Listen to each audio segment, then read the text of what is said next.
This is the biggest jump iPhone has made in the last few years. I'm talking about a jump like the iPhone 8 to the iPhone X. That level of jump. And I'm not even hyping it. This is the iPhone 17 Pro Max.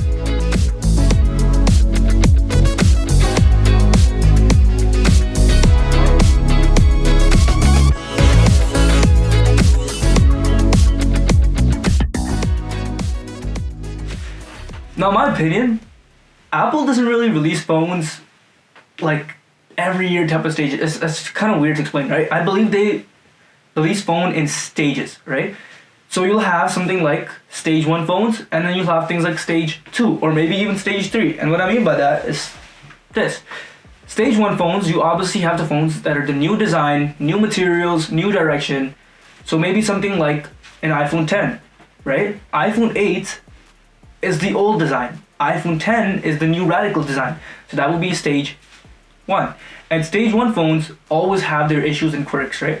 They're always going to be the most revolutionary, the most fun phones, but they're also going to be the ones with the most issues.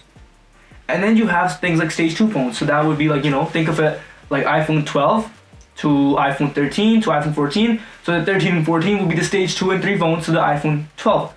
And that would just mean they're a lot more refined version of the iPhone 12, right? So the iPhone 14 per se is going to be the final, most refined version of that. Then would be a new thing, the iPhone 15 to the iPhone 16. iPhone 15 being the new stage 1 phone.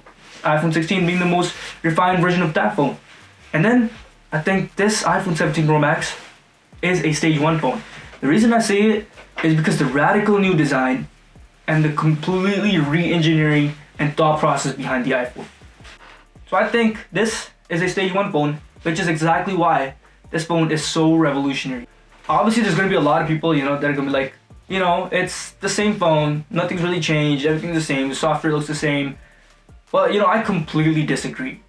I think this phone has a lot to it, such as the new camera plateau, such as a radical new design, right?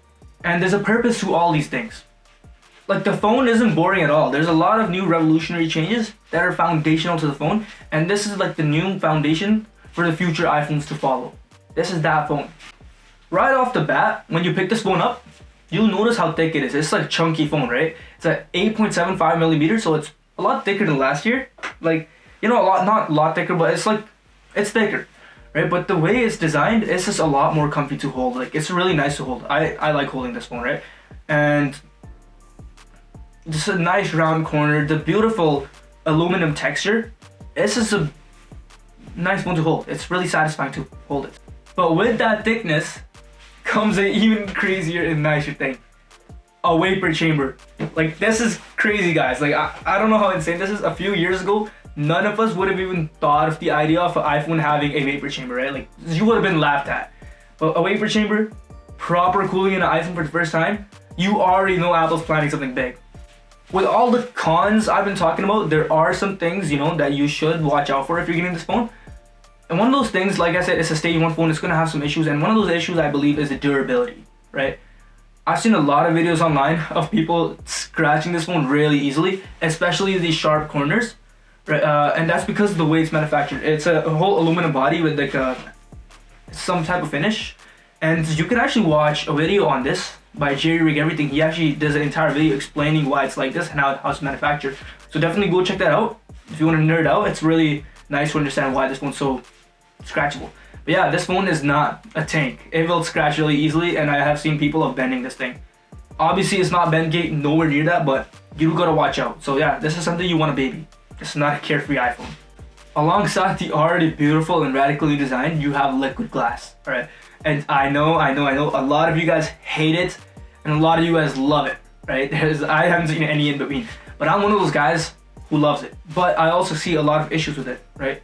It's buggy, first of all. Like, there's a lot of bugs with this thing, and I do get it glitches out sometimes, but other than that, bro, this thing runs beautiful. It is one of the smoothest and most cleanest software and OSs I have used in a phone. Like, I've been a long time Samsung guy, and I still am a Samsung guy. I'm not planning to switch over, but dude, this OS is the closest to convincing me to switch. This is that nice, right? Paired with the 120Hz display, the A19 processor, this thing is nuts.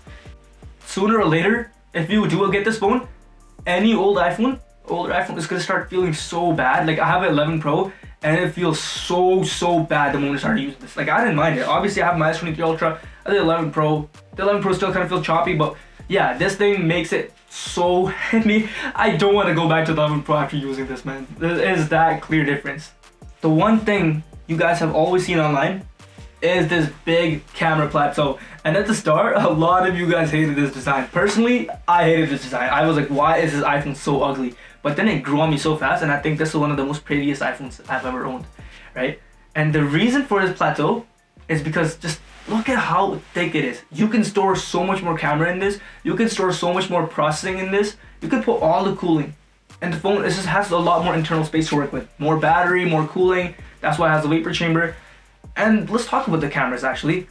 This thing has a triple 48 megapixel setup. So you got the 48 megapixel ultra wide, 48 megapixel main, 48 megapixel zoom, and then you have the brand new center stage front camera. So center stage it's a square sensor.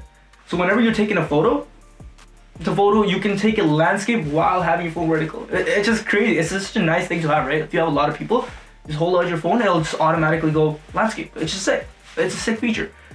And the phone's photos are so crisp. It's amazing, man. The photos this thing pumps out, the night mode, the zoom, the everything. It's just nice, man. It's so reliable. And don't even get me started on the footage, the video footage, man. This thing has 4K 120Hz ProRes RAW. Like you could shoot a film in ProRes RAW, the rawest of the raw video file, no loss at all, and put your own Premiere Pro edits or whatever edits, and bro, you could pump out cinematic level production.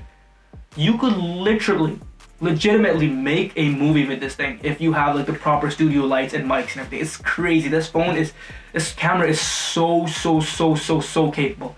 But I do have one major nitpick with this.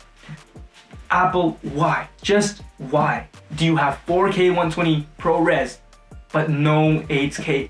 Samsung has 8K 30, right? And it's just so disappointing. Like it would be such a nice thing to see. Why can't they just add that? So maybe, you know, the next iPhone has that thing like a headline feature. Maybe a new selling point. Oh, iPhone 18 Pro has the 8K. You never know. You know, it comes down to business decisions too, because the A19, the CPU inside this thing, can 100% handle it. Speaking of CPU, this A19 Pro is a beast. It is stupid fast. You do not need a CPU this fast in a phone. Like in a phone, no. In a computer, yes. When do you ever need to? It's crazy. Like I feel like Apple has designed this phone for something else entirely. Something that's not here yet. Because this CPU is overkill for any rendering or any exporting or any like watching reels. I feel like the reason why this thing even exists, such a powerful cooling solution, is because Apple is bringing something new and some future software that's really gonna push this phone to its limit. And my guess is onboard AI, so they won't have to depend on ChatGPT anymore on Siri. That's just a guess though. So, you know, we'll have to see what the future holds. And yeah, before I forget to say it, 12 gigabytes of RAM, right? I know you Android guys, you're gonna be like commenting, oh my god, man, I've had this since 2020, it's not that big of a deal, 12 gigabytes of RAM. But bro, what you gotta realize, this is iOS with 12 gigabytes of RAM, right? Android, sure, 12 gigabytes of RAM is perfectly fine, it runs great. But iOS can really put that same performance on the table with 8 gigabytes of RAM. So when this thing gets 12 gigabytes of RAM, with the efficiency iOS has, this thing is nuts. Like I have not had a single app reload. I have Pokemon Go open like 50 apps ago and it'll still be open. It is that crazy. Speaking of Pokemon Go, that's a game that you expect to heat up your phone.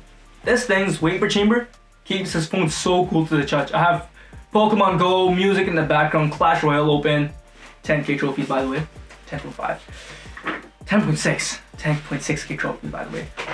Yeah, so this thing does not overheat, man. It stays cool to the touch, and this is why I think, like, you know, they're preparing for something a lot bigger, like onboard AI. This is why I think that. And speaking of, you know, the thermals, let's talk about battery, right? The battery is the best it has ever been in an iPhone. Because of the camera plateau, it has so much more internal room, and there's no SIM slot. It's the eSIM model. This thing has a 5,088 milliamp hour battery. Like, this is the biggest iPhone battery that's ever been in an iPhone. I know it sounds repetitive, but yeah, it's crazy. And this thing lasts all day. Like I end the day off with 50% battery life. This is how nuts this thing is. This is absolutely a 2-day battery phone. It's crazy, and I'm not even glazing it. This is with heavy use.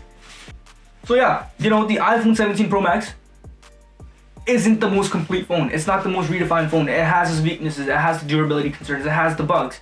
But this is the most revolutionary phone put on by Apple to this day. I think this is more impressive than the iPhone 8 to iPhone 10 jump. That's just me. Like I know you guys a lot are gonna disagree with me, like, yo, what is this guy talking about? But that's personally what I think. It's a stage 1 phone, right? It's revolutionary, it has new features, it has new things. You know, if you want to go with the most refined phone, the most complete iPhone, 100% I believe would be the 16 Pro Max, not this. This is not the most refined. This has the issue. The 16 Pro Max, on the other hand, is Apple's most refined phone of that design. And this phone is only going to get better from here. But you know, if you want to experience Apple changing directions in real time, this is it. This is the one. Peace.